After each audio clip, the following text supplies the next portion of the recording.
Ontem, Rose, começou o primeiro seminário de segurança inovadora lá na Assembleia Legislativa, né? Tem uma série de autoridades participando. E eu acredito que encerra hoje, né? Sexta-feira.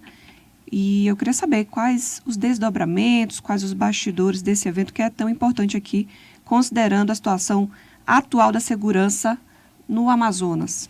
Olha, eu vou fazer aquela brincadeira que a gente sempre fazia, né? Adolescente, não sei se você faz, eu tenho uma boa e uma má notícia. Você quer que eu comece por qual? Geralmente a gente pede para começar pela má, para depois terminar para cima, né? Com a boa notícia. Olha, eu vou começar pela boa. Vou começar pela boa aqui, vamos lá. Deixa eu só pegar o nome do seminário. Não sou boa de decorar. Seminário de Segurança Inovadora. Ótimo, então me ajuda aí. Cases e melhores práticas. Muito bem. A boa notícia é essa. A boa notícia é essa. A Assembleia Legislativa do Estado do Amazonas, um dos estados com os piores índices de violência, né, do país, um estado num espaço extremamente complexo para a segurança pública, para se pensar a segurança pública do país também.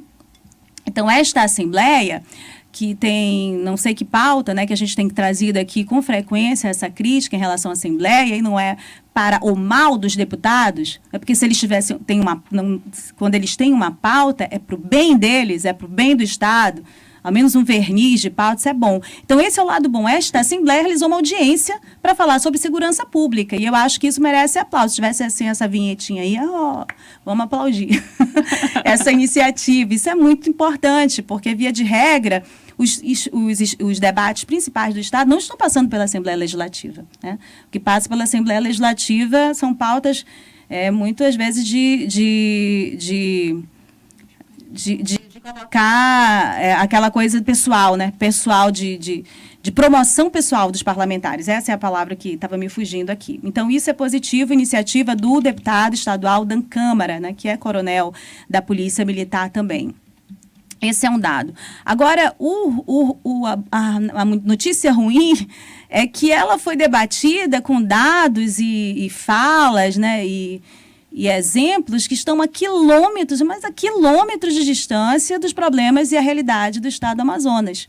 E isso é lamentável, né? Então, assim, o primeiro passo é dado, né? Um primeiro passo é dado nesse sentido do poder legislativo e da importância desse debate passar pela Assembleia Legislativa. Mas como a gente está dando um passo muito atrasado, a perna precisa esticar um pouco mais, mas para frente, né? Não para trás. Então, as informações que eu recebi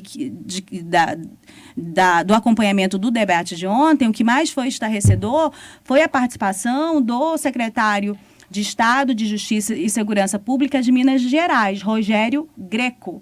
Essa é a pessoa. Ele falou sobre facção criminosa e violência urbana, né? Foi trazido para cá para fazer essa troca de experiências aí. Mas baseou a fala dele em dados de fake news relacionados ao Rio de Janeiro, dados realmente fora do contexto da realidade, né, do avanço da criminalidade, seu contexto no sistema penitenciário, do aumento dessa violência, minimizou, né, a violência policial, quando mostrou imagens de bailes funks, alguma coisa de manifestações do Rio de Janeiro, aparecia crianças armadas. Ele disse que depois as pessoas culpam os policiais, né, quando alguém é morto nesse sentido. Quer dizer, numa semana que mais uma criança foi assassinada nesse contexto de ação policial também. Então, assim, é de lamentar, né, que o espaço da Assembleia, uma pauta que a gente já começa atrasada, tem tanta necessidade, ela inicia dessa maneira, com pessoas que não têm o capital e o conhecimento para debater a violência do Estado do Amazonas, o contexto dela, né, da Amazônia. Você vê que a fala do presidente da Colômbia, o Gustavo Petro, na cúpula da Amazônia, ele falou de uma série de questões, mas dentre as quais ele entra um pouquinho na questão da segurança pública, quando ele fala de que não dá para discutir a Amazônia ignorando que o Brasil, esse estado do Amazonas, virou uma importante rota do narcotráfico que alimenta não só o Brasil, mas a Europa, a África. Quer dizer, isso precisa ser encarado. Ele fala, olha, vamos discutir isso coletivamente, porque ele está ali, esse espaço, essa entrada, ela está na tríplice fronteira. Nós precisamos pensar numa união de forças de segurança, numa justiça também que seja um tribunal que seja coletivo nesse sentido, pensar em direitos, respeitando a soberania de cada um dos países, mas pensar em soluções conjuntas, porque não tem solução de um lado de Tabatinga e não tem de Letícia, é a mesma coisa, de lá, né, para cá. Essa questão da fronteira, da fronteira do narcotráfico na fronteira para o restante do Brasil, eu lembro que foi uma pauta é uma pauta antiga, que as forças de segurança que já vêm tratando há muito tempo a necessidade de fortalecer essa fronteira, né, na Assembleia Legislativa, pelo que eu pude acompanhar lá. O próprio Sérgio Fontes, quando foi superintendente da Polícia Federal, já falava sobre isso, sobre a gravidade que é a falta de fiscalização aqui na fronteira para combater o narcotráfico no restante do Brasil inteiro. Isso não é de hoje, isso já não é uma coisa assim tão difícil de chegar a essa conclusão, mas infelizmente não se tem as pessoas no estado do Amazonas, além de não estarem capacitadas, quem está à frente, né, dessas funções, além de não estarem capacitadas, elas buscam pessoas de fora ainda mais incapacitadas para tratar sobre essa questão, porque além de não saber sobre o estado, eles apresentam as questões da região deles de forma deturpada. Você imagina que ele apresentou dados que o fortalecimento das facções criminosas no país foi colocado a partir da leitura nas penitenciárias dos livros de Marighella, Che Guevara. Ele falou isso ontem. Então, assim, sabe, inclusive, chegou num momento tão complexo que já há pesquisas e dados e artigos científicos que combatem, inclusive, esses dados, né? Essas deturpações a respeito da leitura da segurança pública no Estado. Do tamanho, o grau de desinformação que alcançou essa área. Especialistas em segurança pública. É interessante que esses especialistas nós temos no estado do Amazonas. Isso que é um dado também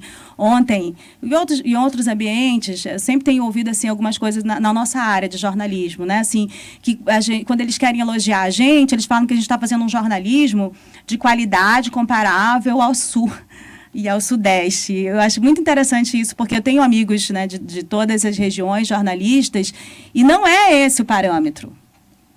Não é porque o cara é do Sul ou do Sudeste que ele é melhor, e não é porque que é do Norte que é pior, mas esse é o parâmetro desse olhar de colonizador, esse olhar de que aqui não tem qualificação.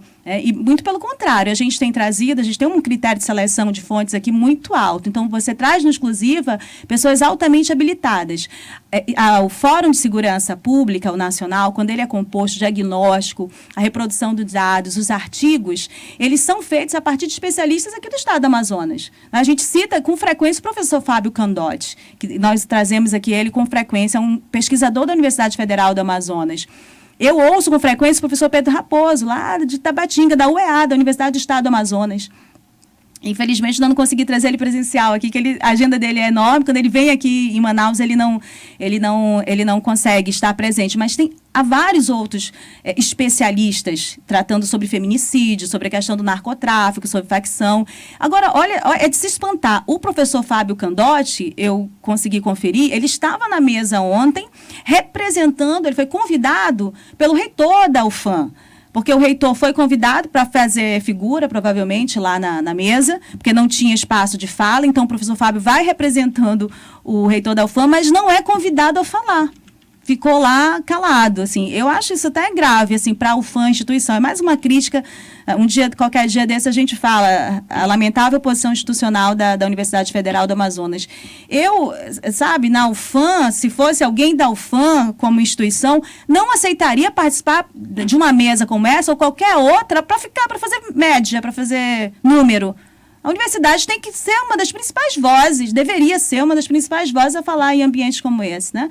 Bom, mas é isso, aí se traz uma pessoa de fora para trazer uma realidade que não é a nossa, não dá para adequar, a gente está em outro momento, tem que debater todos os problemas do estado do Amazonas, da educação, da saúde, da segurança pública, sob o ponto de vista da realidade da Amazônia, dessa Amazônia de área urbana e da área rural. Não é igual a do Rio de Janeiro. Até a relação das facções criminosas, eu fiz uma matéria no ano passado, lendo artigos científicos a esse respeito, a forma como elas se relacionam, a continuidade do fortalecimento delas, assim, todo esse ambiente não é igual ao dos outros estados, é muito diferente no estado do Amazonas. E se essas pessoas que estão no comando da política de segurança pública não chegarem a compreender isso, não lerem um pouquinho os dados corretos, a gente está perdido. sem chance, né? Ou então vai acabar se confirmando uma realidade inevitável de intervenção. Né? De intervenção. Mais uma pauta para o exclusivo aí, que a gente tem bastante assunto para tratar, né, Rosiane? Agora, olha, sabe, só um minutinho, você tem comentário? Aí chegou um comentário agora aqui, que esse secretário de Minas Gerais chegou a culpar a mídia pelos problemas da segurança pública. É a mídia, né, que está culpada pelos altos índices de homicídio. Olha, eu acho que eles deveriam ter chamado, por exemplo, as vítimas do Rio Abacaxis.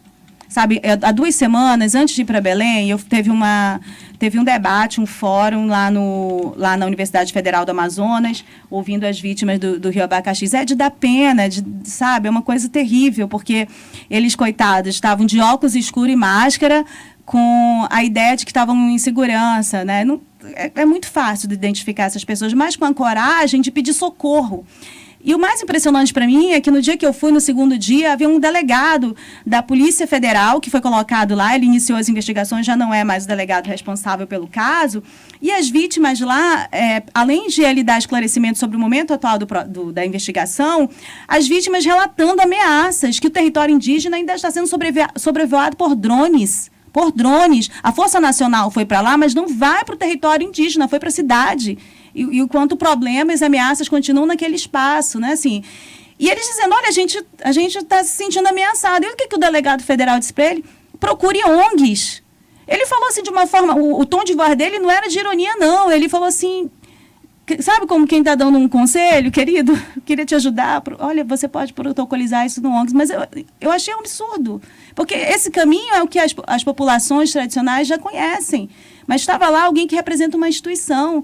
Né? A expectativa é que fosse o superintendente da Polícia Federal, o Humberto Ramos. Não foi, ele estava numa agenda do presidente Lula em Parintins. Mas é isso, essas pessoas precisam estar lá nesses ambientes para serem ouvidas. Elas sabem da realidade da violência do estado do Amazonas.